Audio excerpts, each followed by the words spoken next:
siguro kilala ako nung maliit pa ako. Pero actually, dumadalaw-dalaw po ako, maski nung malaki na ako, matanda na ako.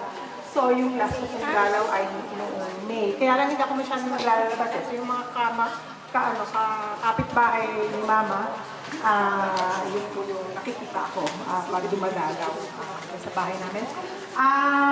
Tito Nel, wala na akong lalakad doon sa inyo.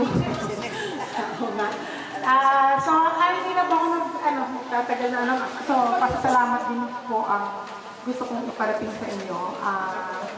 Dahil sa 85 years na buhay ng nanay ko, so siyempre lahat ko kayo rin siguro ay nagkaroon ng masasayang sandali together with yung nanay ko.